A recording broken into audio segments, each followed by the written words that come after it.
जय श्री राम दोस्तों। मैं Narendra Singh MK study YouTube channel में आपका स्वागत करता हूं।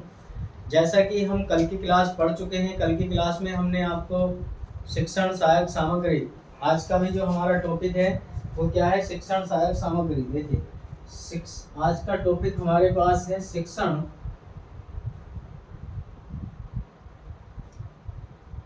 सहायक सामग्री। शिक्षण सहायक सामग्री किसमें शिक्षण सहायक सामग्री है? शिक्षण अधिगम सहायक सामग्री। शिक्षण अधिगम सहायक सामग्री। देखिए, शिक्षण अधिगम सहायक सामग्री, इससे संबंधित मैंने कल आपको 3-4 करा दिए थे, जिसमें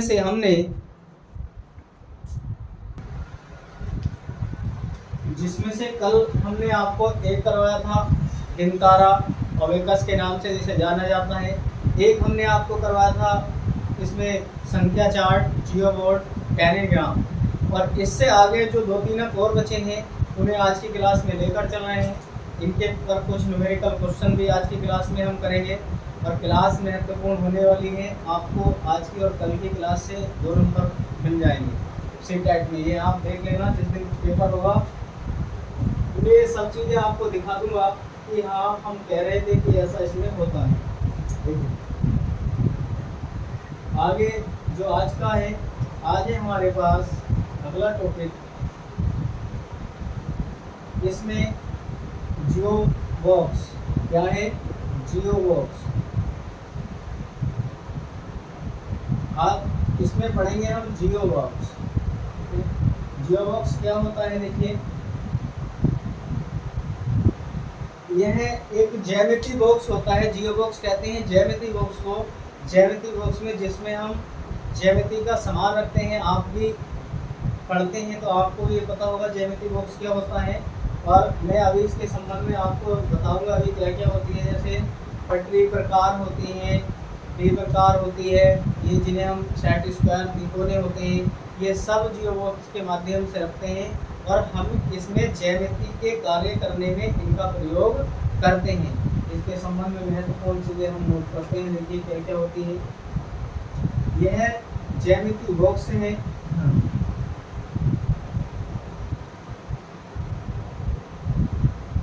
यह ज्यामिति बॉक्स है जिसमें ज्यामिति से संबंधित उपकरण, जिसमें ज्यामिति से संबंधित उपकरण रखते हैं।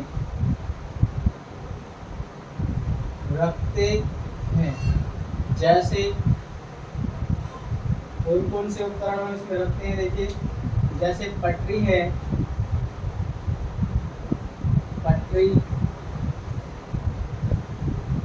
प्रकार है, चांदा है या डी प्रकार, इस तरह की चीजें हम इसमें रखते हैं।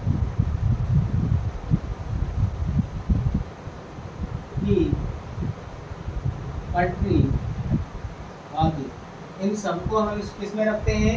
जियो बॉक्स के माध्यम से हम इन सबका प्रयोग करते हैं और इन्हें जियो बॉक्स में हम रखते हैं। जियो बॉक्स का यही कार्य है। देखिए, अब आगे हम लेकर चल रहे हैं ग्राफ पेपर। ग्राफ पेपर ये कल मैंने 4 करवाए थे, 5वां नंबर है और 6ठे नंबर पर है हमारे पास ग्राफ पेपर। ग्राफ पेपर क्या कहता है? देखिए, इसका प्रयोग विभिन्न प्रकार की इसका प्रयोग विभिन्न प्रकार की ज्यामिति ये आकृतियों की तुलना करने में किया जाता है देखिए, जो ग्राफ पेपर है इसका प्रयोग हम क्या करते हैं, विभिन्न प्रकार की जो ज्यामिति की आकृतियाँ होती हैं, चित्र होते हैं, उनकी तुलना करने में किया जाता है।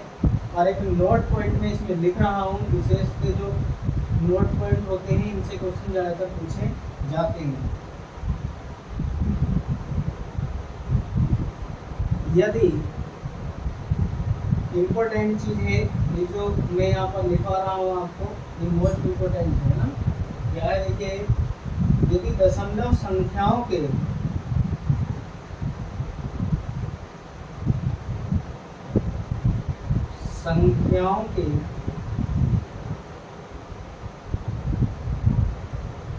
त्रुटियों या अवधारणाओं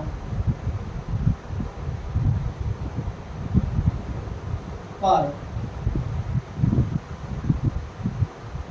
प्रश्न बने और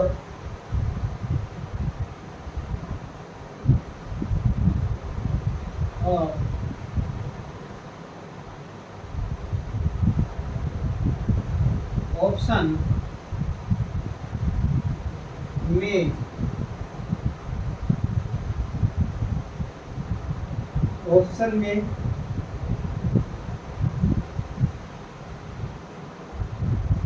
में ग्रिड पेपर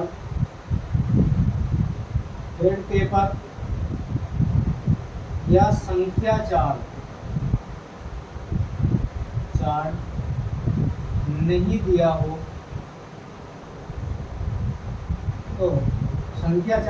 दिया हो तो हम ग्राफ पेपर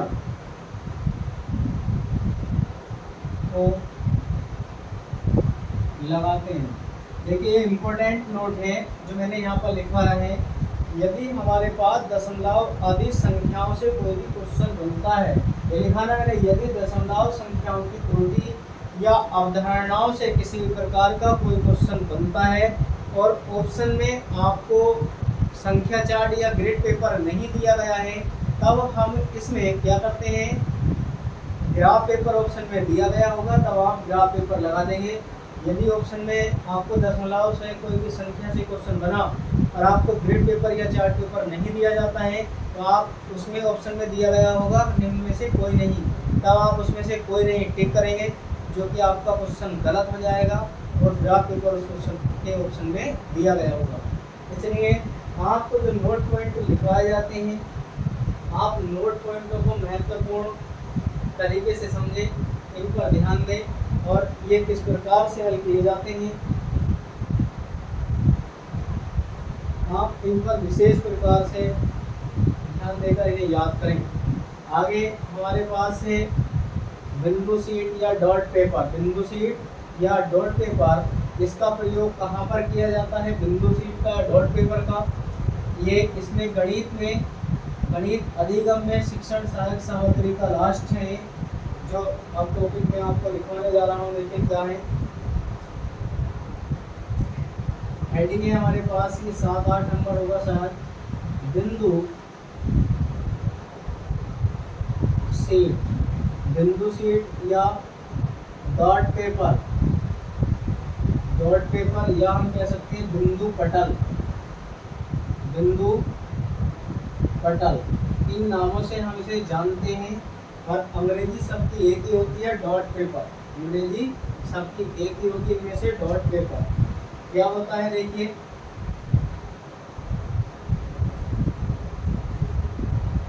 इसका प्रयोग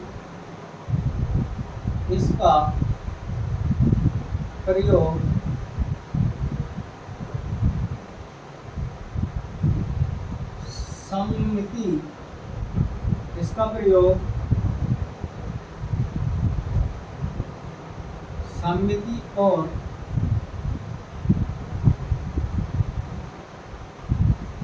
परिवर्तन, सममिति और परिवर्तन की अवधारणाओं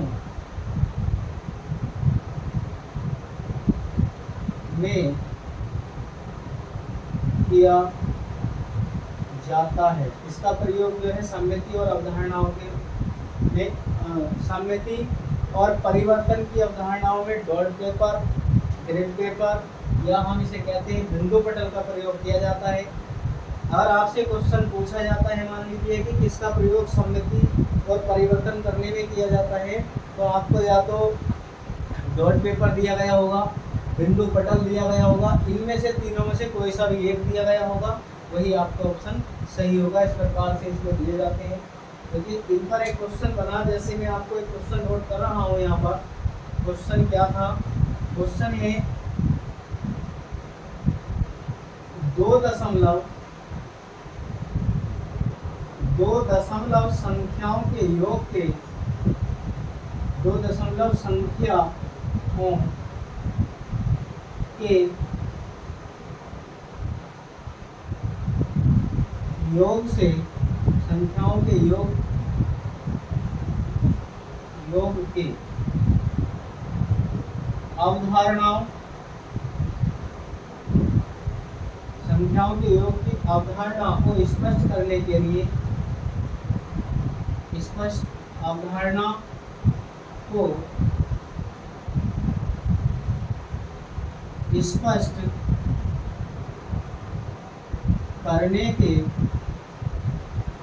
लिए निम्न में से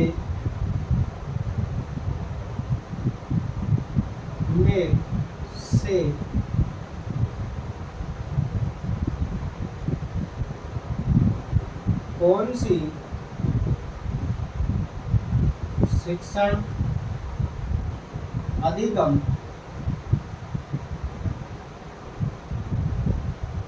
सहायक सामग्री सही है?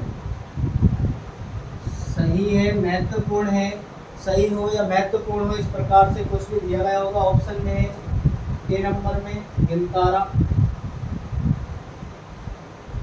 बी नंबर में टेलीग्राम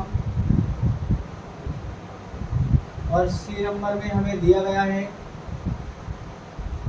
बिंदु सीट ही ले लीजिए और डी नंबर में हमें दिया गया है ग्राफ पेपर। Graph paper. अब देखिए इसमें क्वेश्चन में क्या कहा गया? 2 दशमलव संख्याओं के योग की अवधारणा को स्पष्ट करने के लिए निम्न में से कौन सी शिक्षण अधिगम सहायक सामग्री सही है? अब आप पहले क्वेश्चन की बात करें तो पहला ऑप्शन दिया गया है गिनतारा। गिनतारा में हमने आपको बताया था गिनतारा में क्या क्या होता है? संख्याओं को गिनने का, संख्याओं के योग करने का, संख्याओं के स्थानीय मान को बताने के लिए गिनतारे का प्रयोग हम बालक को करते हैं। मूर्तियों के माध्यम से बालक को गिनतारे का प्रयोग सिखाया जाता है। इसके माध्यम से, मूर्तियों के माध्यम से बालक को गिनतारे का प्रयोग सिखाया जाता है और गिनतारे के माध्यम से, मूर्तियों के माध्यम से बालक को गिनती का प्रयोग सिखाया जाता है। टेलीग्राम। टेलीग्राम क्या होता है? ये हमने आपको अभी अभी पढ़ाया है। टेलीग्राम क्या होता है? देखिए इसका जो प्रयोग है, इसका प्रयोग ज्यामितीय आकृतियों को पहचानने के लिए किया जाता है, जिसमें हम द्विविमीय आकृतियों को पहचानते हैं। टेलीग्राम में क्या करते हैं? द्विविमीय आकृतियों को पहचानने के लिए इसका प्रयोग किया जाता है। बिंदु सीट, ये आपके पास ऊपर लिखा है क्या क्या है बिंदु सीट में? बिंदु सीट में सममिति और परिवर्तन के लिए प्रयोग किया जाता है। और ग्राफ पेपर, मैंने आपको बताया था कि जब भी दशमलव से क्वेश्चन बने, संख्या चार्ट या ग्रिड पेपर क्वेश्चन में ना दिया गया हो, तब आप वहाँ पर ग्राफ पेपर को लेकर चलेंगे। उसका आंसर ग्राफ पेपर सही होगा, जो कि हमें ये दिया गया है। दशमलव की संख्याओं से बनने वाले क्वेश्चन में ग्राफ पेपर आंसर उसका सही होगा। इस प्रकार से शिक्षण सहायक सामग्री पूर्ण हुई और इन पर इस प्रकार के क्वेश्चन बनते हैं, देखने को आपको मिलेंगे। और देखिए एक हमारे पास होती है, एक छोटा सा टॉपिक है हमारे पास, वो टॉपिक होता है इसमें सम्मिति। सम्मिति एक टॉपिक है छोटा सा, इसी क्लास में हम उसे समाप्त कर देते हैं। सम्मित क्या होता है, जिसे हम कहते हैं सम्मित।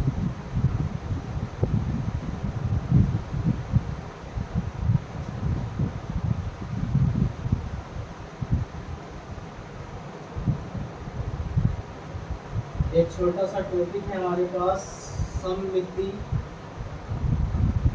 या हम इसको कहते हैं समरूपता। क्या कहते हैं, समरूपता।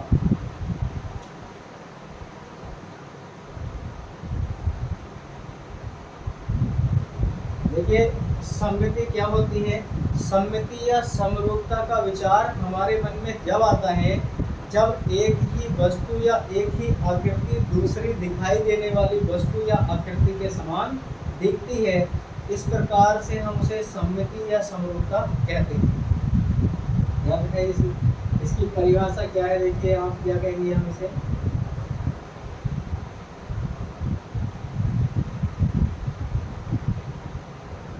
सम्मिति का विचार जब आता है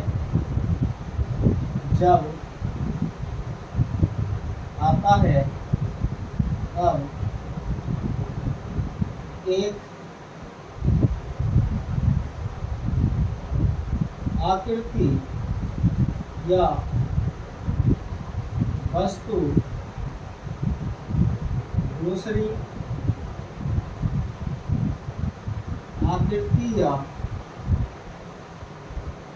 वस्तु के जैसी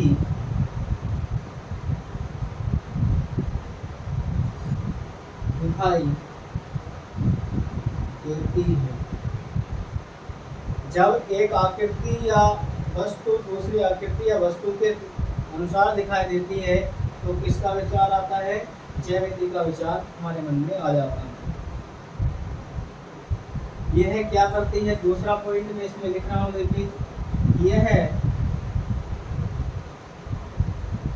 बालकों में स्थानीय संबंध का विकास करती है। स्थानीय संबंध का विकास करती है। तीसरा पॉइंट एक और इसमें मैं लिख रहा हूँ, उसके बाद कुछ क्वेश्चन में इसमें करवाऊंगा।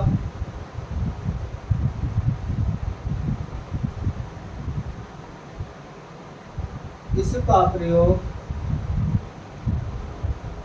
प्रयोग विभिन्न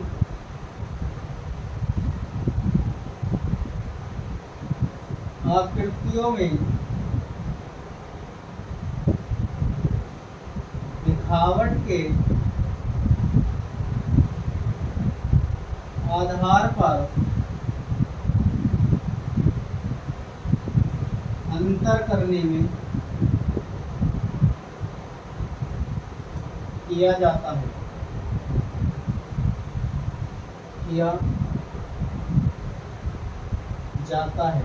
अंतर करने में भी किया जाता है।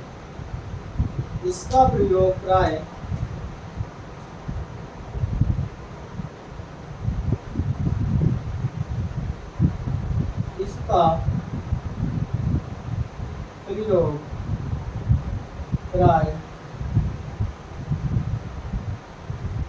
इंजीनियर करते हैं। इसका प्रयोग कौन करते हैं भाई, इंजीनियर करते हैं। जब एक आकृति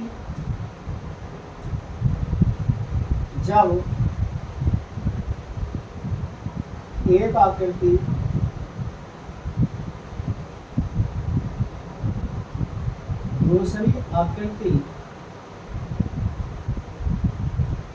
की तरह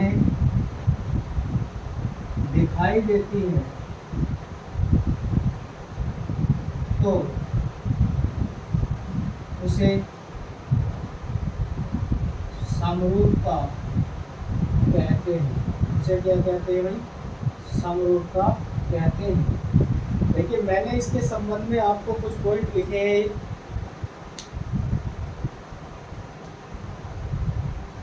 और ये जो पॉइंट आपको लिखवाए गए हैं, इसके आधार पर हम आपको क्वेश्चन कराएंगे। जो इससे क्वेश्चन बनते हैं, ऐसे क्वेश्चन हम आपको इससे संबंधित कराएंगे। सममिति और समरूपता क्या होती है, पहले मैंने आपको इसके संबंध में लिखा है क्या होती है। सममिति का विचार तब आता है जब एक आकृति या वस्तु दूसरी आकृति या वस्तु के जैसी दिखाई देती है। सममिति का विचार कब आता है? जब एक वस्तु या आकृति दूसरी वस्तु या आकृति के मतलब दोनों दो वस्तु या आकृति एक जैसी दिखाई पड़ती है तो हमें वहाँ पर सममिति का विचार आता है। फिर हमने लिखा है यह बालकों में स्थानीय समझ को विकसित कर देती है। जो सममिति या समरूपता होती है, इसके माध्यम से बालकों में क्या होता है भाई? बालकों में स्थानीय समझ की विकास बढ़ जाता है। स्थानीय समझ को इसके माध्यम से बालकों को बताया जाता है। फिर हमने लिखा है इसका प्रयोग आकृतियों के दिखावट के आधार पर अलग अलग करने में किया जाता है। सममिति या समरूपता का जो प्रयोग है आकृतियों को दिखावट के आधार पर अंतर करने में या उनका विभाजन करने में किया जाता है। फिर हमने लिखा है कि इसका प्रयोग प्राय इंजीनियर करते हैं, क्योंकि इंजीनियर दो चीज़ों में तुलना करते हैं, इसीलिए इसका प्रयोग ज़्यादातर कौन करते हैं? इंजीनियर करते हैं। जब एक आकृति दूसरी आकृति की तरह दिखाई देती है तो उसे समरूपता कहते हैं। जब एक आकृति दूसरी आकृति की तरह दिखाई देती है तो उसे क्या कहते हैं? समरूपता कहते हैं। देखिए अब आगे क्वेश्चन में इस पे करवा रहा हूँ, जो दो एक क्वेश्चन बनते हैं और पहले हम वही क्वेश्चन ले रहे हैं जो सीटेट में पूछा जा चुका है। सीटेट में पूछा गया क्वेश्चन हमारे पास है। देखिए क्वेश्चन हमसे पूछा गया था, जो क्वेश्चन सीटेट में हमसे पूछा गया, ऐसा एक क्वेश्चन है। एक्स का क्वेश्चन था, वो शायद एक्स में पूछा गया था कि एक्स में कितनी सममित रेखाएं हैं। तो एक्स में हॉरिजॉन्टल और वर्टिकल, एक्स में दोनों तरीके की सममित रेखाएं खींची जा सकती हैं, लंबवत भी और क्षैतिज भी। एक्स के संबंध में क्वेश्चन पूछा जा चुका है। अब हम एक क्वेश्चन लिखते हैं इसमें। मैं पहले आपको एग्जाम्पल इसके बता रहा हूँ कैसे कैसे होते हैं। देखिए जैसे सी है, एक सी है हमारे पास, एक हमारे पास है टी।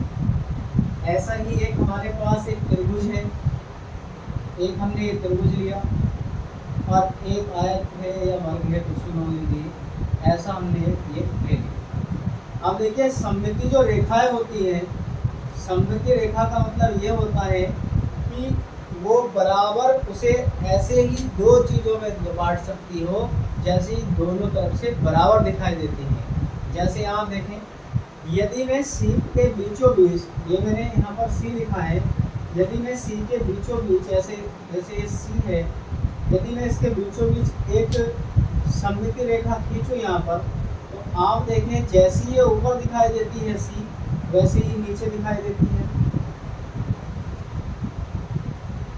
ऐसा है, जैसा सी ऊपर है वैसा ही नीचे है, तो इसे बराबर भागों में दिखाई दे रही है, इसे हम सममिति रेखा कहते हैं। अब टी है, टी के बीचों बीच यदि मैं ऐसी एक रेखा यहाँ पर खींचूँ तो जितना टी का हिस्सा इधर है इतना इधर है।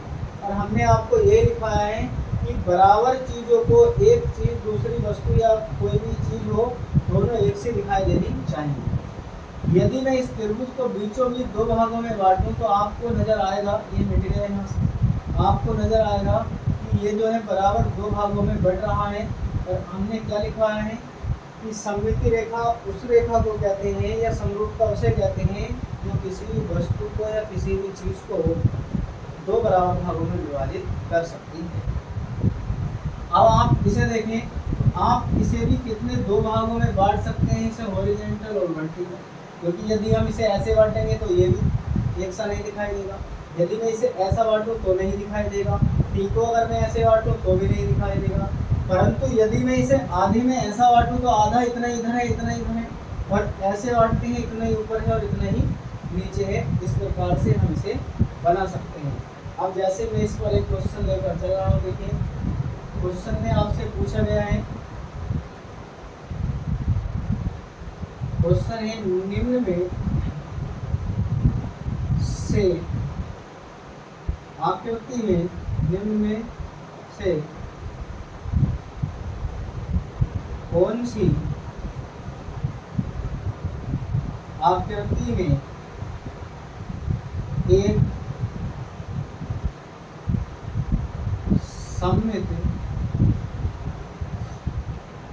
एक सममिति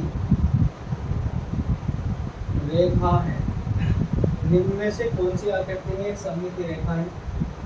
एक हमारे पास दिया गया है ये F, एक ये F दिया गया है, एक L दिया गया है,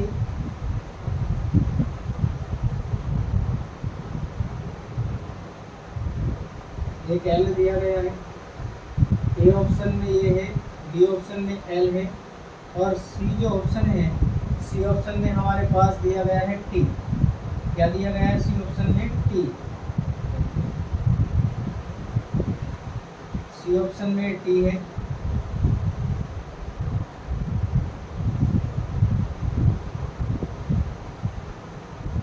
और जो डी ऑप्शन है इसमें मैंने लिखा है नहीं। अब इसका जवाब तो आपको क्वेश्चन का मिल चुका होगा, क्योंकि इसका जवाब ठीक प्रकार से ऊपर रखा हुआ है। जो इस क्वेश्चन का जवाब है, इस क्वेश्चन का जवाब आपका ऊपर मैंने लिख रखा है, ये आपको देखने को मिला होगा। इस प्रकार से आप इसे कर सकते हैं। देखिए आप इसे ऐसे बांटे तो ये ऐसे बांटे, कोई से भी तरीके से ऊपर नीचे बराबर नहीं दिखाई दे रहा है, ना L दिखाई दे रहा है, केवल T में ही एक सममित रेखा है। तो इसका ऑप्शन क्या होगा? T ऑप्शन इसका सही होगा। T में हमारे पास एक सममित रेखा है, बाकी इनमें से किसी में भी सममित रेखा नहीं है। एक क्वेश्चन में आपसे एक बात पूछा गया था कि X में कितनी सममित रेखाएं हैं। ये इस प्रकार से आपको दिया गया है X के रूप में, X में कितनी सममित रेखाएं हैं, ऐसे ये दिया गया है X है।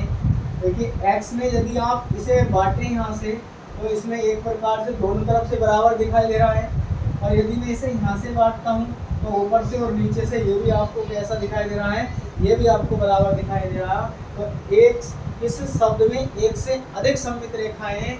अगर ऐसा पूछता है तो X में एक से अधिक सममित रेखाएं हैं, और X आपको ऑप्शन में भी दिया जाएगा। इस प्रकार से आप इन क्वेश्चनों को कर सकते हैं।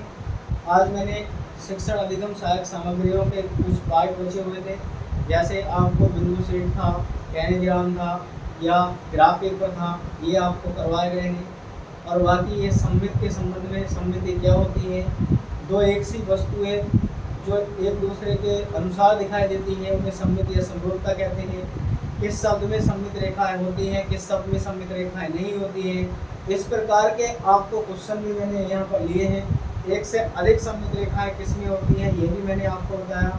तो आज की क्लास को मैं यहाँ पर विराम करता हूँ।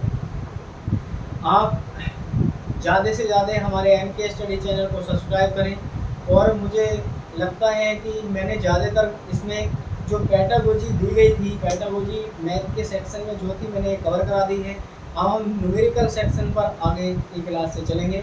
इसके mix question, pedagogy plus numerical के मिक्स क्वेश्चन हम करेंगे आगे। प्रैक्टिस सेट के माध्यम से रोज एक प्रैक्टिस सेट, यानी कि एक क्लास आपको प्रैक्टिस की दी जाएगी, जिसमें हम ज़्यादा से ज़्यादा क्वेश्चन कवर करने के लिए करेंगे। तो कोई भी अगर आपका टॉपिक बचा है पैडागोजी से संबंधित, तो आपको पैडागोजी से संबंधित यानी कि शिक्षण से संबंधित उस टॉपिक को पूरा कराया जाएगा। और मैं उम्मीद करता हूं कि जितनी पैडागोजी, जितना शिक्षण मैंने पढ़ा दिया, यदि मैं इसके माध्यम से प्रैक्टिस करवा दूं और आप इतना पढ़ लेते हैं, तो शायद आपके पेपर में कोई भी क्वेश्चन बाहर जाए। इस क्लास से के अंतर्गत से आपका कोई भी क्वेश्चन बाहर नहीं जाएगा, और ना ही आपको बाहर क्वेश्चन देखने को मिलेगा। तो मेरा प्रयास ज़्यादातर यही रहता है। देखिए मैंने आपको बहुत कम समय में, जब पहले सीटेट हुआ था, आज भी क्लासें मेरे MK स्टडी यूट्यूब चैनल पर पड़ी हुई हैं। यदि आप जाकर देखें तो उसमें से कुछ क्वेश्चन पेपर में हूबहू फंस चुके थे, जो मैंने कुछ प्रैक्टिस के माध्यम से, बहुत कम प्रैक्टिस नामात्र ही समझे ऐसा करवाया था, तो उसमें से भी कुछ क्वेश्चन आ गए थे। इस बार मैंने कुछ आपको पढ़ाया भी ठीक है, क्लासें भी अच्छी मैंने इस पर दी है, और कुछ प्रैक्टिस सेट अभी आपके 20 दिन शेष हैं। 20 प्रैक्टिस सेट मैं आपको करा दूंगा। इसमें जूनियर के भी कम से कम 5 से 7-8 क्लास में जूनियर के लिए भी दे दूंगा 1-1 घंटे की, जिसमें से आपको पैटर्न पर क्वेश्चन बन जाएंगे। और जूनियर प्लस प्राइमरी पेडागोजी दोनों की एक होती है। इसमें छोटा बालक समझकर हम पेपर को करते हैं, उसमें कुछ समझ विकसित हो जाती है जूनियर में, उस हिसाब से हम पेपर को हल करते हैं। तो आपको जूनियर के माध्यम से भी प्रैक्टिस कराई जाएगी, और आपको क्लास भी जूनियर के माध्यम से 1-2 दिन में आपको दी जाएगी। शाम को आपको क्लास मिल जाया करेगी, जिसके माध्यम से जो भी पैटर्न आपका फंसता है, ऐसे पैटर्न पर क्वेश्चन कराए जाएंगे। उस पैटर्न से बाहर जूनियर लेवल में क्वेश्चन आपके नहीं आएंगे। तो जो भी भाई बहन नए चैनल पर हों, एक बार अवश्य सब्सक्राइब करें, अपने यार दोस्तों को शेयर कर भी सब्सक्राइब करवाएं चैनल को, और वीडियो को लाइक करवाएं। मैं एक सेलेक्ट मैटर आपको पढ़ा रहा हूं, जिससे आपको बहुत लाभ होगा। जो भी भाई बहन सीटेट की तैयारी करते हैं, आप लगे रहें, मेहनत करते रहें, प्रीवियस ईयर के क्वेश्चन ज़्यादा से ज़्यादा सॉल्व करें, जिससे आपको उनका अधिक से अधिक लाभ मिल सकता है। अगर आप प्रीवियस ईयर के क्वेश्चन सॉल्व करते हैं तो आप एक अच्छा स्कोर कर जाएंगे। और हमारे MK स्टडी से प्रैक्टिस करिए, आपको एक बेहतरीन प्रदर्शन देखने को मिलेगा। आज के लिए इतना ही, जय हिंद।